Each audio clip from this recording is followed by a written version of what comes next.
Before we begin, click subscribe to stay up to date with all of our newest video content.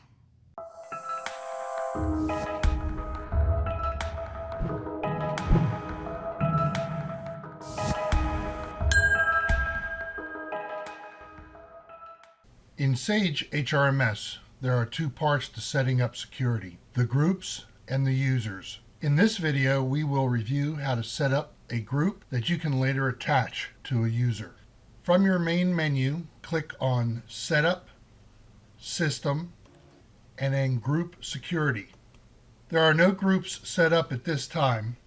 However, there is a master group that is available that can never be modified, but you can still use it when you go set up a user. So that keeps it safe and sound and no changes can be made, but it always exists for a master user.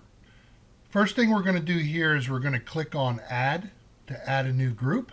Our group here is, we're just going to call it Payroll. It's asking us if we want to add the security group. We're going to say yes. Now it just builds that security group. Thing about the security group, when we choose the employers, it's actually going to give all of the possible stuff that you can do in HRMS. So from that point on, it builds everything, and then you will start to actually decrease what an individual or a particular group can do. First thing we're going to do is click on Modify under Employer, and you notice we have two employers.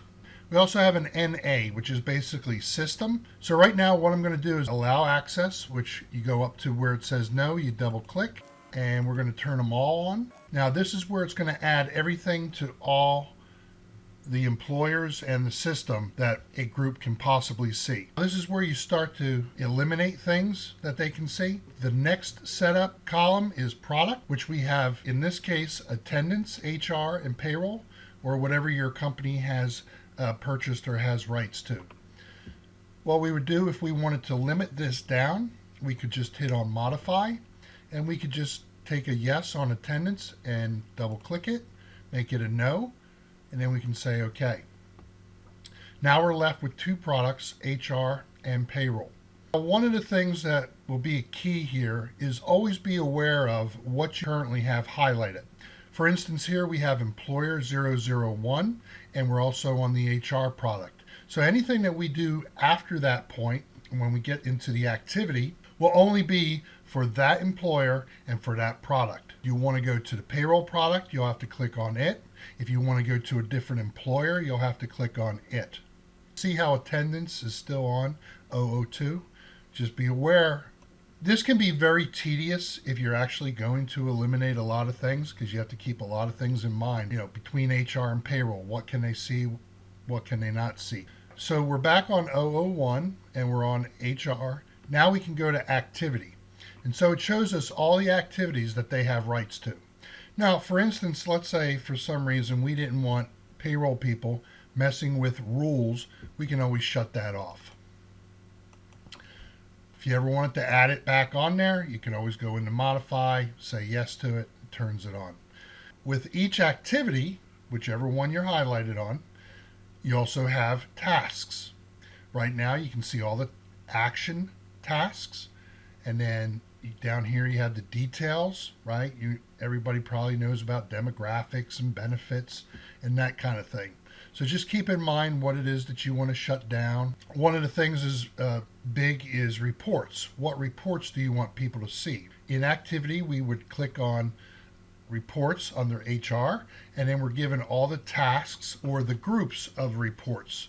Maybe there's some reports here that you don't want payroll to have. Well, you can just go into Modify and shut those down. Or if you want them to see some of the reports, they'll be under steps. So you don't get rid of the task, you get rid of the report. In step, the individual reports, you would do a Modify, and then you can cut off certain reports from them. Down at the bottom, no big deal. It's an ad hoc reporting security level. That is a thing where you can go into ad hoc reports, which have the fields on them. And so you assign a number there, and then you can also assign a number here to a particular group. Next thing, the tab field level security. This one's pretty basic. I mean, you see your two employers over there, and this one's basically for this particular group. Do you want them to see the address and phone numbers, security, or EEO? Whichever you want them to see or update, you would want to make sure that you change those. And in this case, I give them rights to all of them. The next tab, which is product group filters. Now this is a really good one because there may be certain locations or departments that you want somebody only to be able to see. Well, this is where you would do that. We're in the payroll group, but now we're at the product selection. So whether it's attendance, HR, or payroll, you can always, let's say we go to HR. Maybe we only want your P_level 1, which let's just say in this particular case is like a group or a department like finance or something of that sort. We would be able to go down and then under P_level 1, and then we can equal that to a particular code. Let's say finance was the code FIN. Let me put it in quotes. And we can always come over here and verify our expression. And so it says our expression is not valid. That's because I put a dash instead of an equal sign. So that's good. You know, you always want to check that. Usually when it's invalid, you can probably pretty much pick up on what it is. So now we're saying P_level 1 is equal to FIN, which is finance. So in this particular case, that's all this payroll group would be able to see is the finance department. You might want to rename your groups differently, maybe like payroll, finance, if somebody wanted to see, or you want them to have the ability just to see some wage screens or something of that sort. Now, one thing I want to show you here is that on the product selection, if you click on payroll, you see how it's grayed out? Well, payroll takes on whatever you do in HR.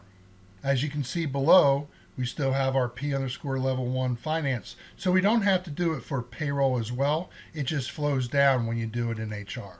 Keep in mind that the attendance is still open. And if you only want them to see finance, you would have to do the expression again there as well. That's how you set up a group.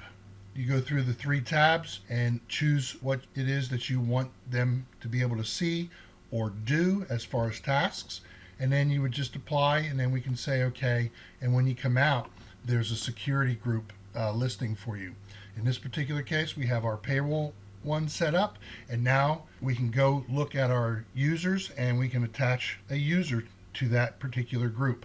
And the user's security is on another video on our website. Thank you.